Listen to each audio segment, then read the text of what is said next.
Shalom, saudara-saudara. Kita akan lanjut bicara tentang munafik. Tapi kali ini adalah secara spesifik atau khusus kita bicara banyak hamba Tuhan, pendeta, para penatua, diaken dan sebagainya penuh dengan kemunafikan di dalam pelayanannya, khususnya pendeta. Saya akan tegaskan hal ini bukan apa, saya kepingin semua hamba-hamba Tuhan benar-benar melihat apa yang sudah mereka lakukan selama ini. Termasuk diri saya sendiri.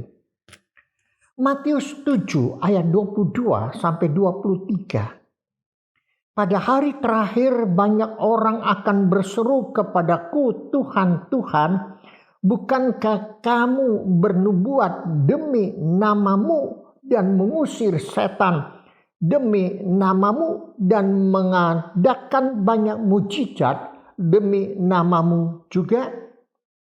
Pada waktu itulah aku akan berterus terang kepada mereka dan berkata, aku tidak pernah mengenal kamu. Enyahlah daripadaku, kamu sekalian pembuat kejahatan. Aku tidak pernah kenal kamu. Enyahlah. Saudaraku, ayat ini suatu peringatan keras bagi orang-orang Kristen, khususnya hamba-hamba Tuhan, pendeta penginjil pada saat ini. Kalau kita perhatikan ayat sebelumnya, dalam ayat 15 dikatakan waspadalah terhadap nabi-nabi palsu yang datang kepadamu dengan menyamar seperti domba, tetapi sesungguhnya mereka adalah serigala yang buas. Menyamar seperti domba, tetapi mereka adalah serigala yang buas. Saudara, tidak sedikit, bukan semua pasti, namun tidak sedikit hamba Tuhan pendeta caranya sangat licik, keji, penuh dengan munafik, melakukan trik-trik untuk memperkaya diri sendiri. Saya katakan munafik pakai topeng seperti ini, saudara. Ini. Tidak sedikit para hamba-hamba Tuhan pendeta hanya pakai topeng Kristus. Muka wajahnya seperti Kristus. Hatinya penuh dengan kejahatan, kelicikan dan tidak benar. Mohon maaf, saya ngomong seperti ini kepada saudara. Saudara, tidak sedikit pula banyak menjadi pendeta dadakan. Kalau istilah sekarang pendeta kejadian. Tahu-taunya kapan masuk STT, sekolah teologi agak jelas. Tahu-taunya jadi pendeta. Tahu-taunya khotbah. Yang penting dia bisa khotbah, bisa berpidato, bisa ngomong, lincah, punya talenta, punya karunia katanya. Bukan lagi pendeta keluaran, yaitu keluaran dari lulusan STT. Hidup tidak senonoh, arogan. Tidak pula dengan penampilan yang tidak baik. Penampilan yang arogan. Tidak ada bedanya dengan orang dunia. Bahkan lebih tanda petik. Pandai berkhotbah, yes. Ada talenta. Tapi semua ini adalah kebohongan belaka. Ibarat seorang aktor, seorang artis bermain suatu adegan film yang baik, menarik, agar dapat uang banyak dan disukai oleh penonton. Gereja sekarang lebih senang mengundang komedian yang lucu, yang bisa membawa jemaat tertawa, daripada mengundang pendeta yang khotbah sesuai dengan firman Tuhan. Khotbah pendeta yang menegur dosa agar bertobat. Mereka juga tidak lagi mau mengundang. Mereka senang mengundang akan komedian-komedian yang lucu-lucu.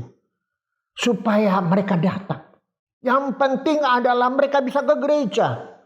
Dengan berbagai cara gereja melakukan agar disukai oleh jemaat.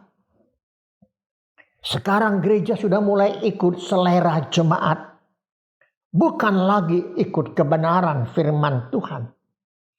Oleh sebab itu saya katakan penuh dengan kebohongan-kebohongan. Para komedian-komedian yang berkhotbah tanda petik. Dengan lucu mereka mengupas ayat Alkitab. Tapi apa yang disampaikan bukanlah kebenaran. Banyak jemaat hadir. Ya. Banyak jemaat pula memberikan persembahan. Bukankah semua itu sudah dikatakan oleh ayat Alkitab yang tadi kita baca? Saudara, waspadalah terhadap nabi-nabi palsu yang datang kepadamu dengan menyamar seperti domba. Tetapi sesungguhnya mereka adalah serigala yang buas. Indah, baik, tapi sangat berbahaya. Oleh sebab itu, apa yang harus kita pelajari? Bagi pendeta, orang Kristen yang palsu, yang munafik, dengan kasih, saya mengajak saudara, bertobatlah. Kembalilah kepada Tuhan. Kembalilah kepada firman Tuhan. Sekalipun saudaraku, saudara hebat, bisa mengusir setan, bisa berkhotbah dan sebagainya. Tapi kalau saudara hidup seperti itu, bertobatlah. Bagi jemaat, harus ekstra hati-hati. Jangan gampang terjebak melihat luarnya.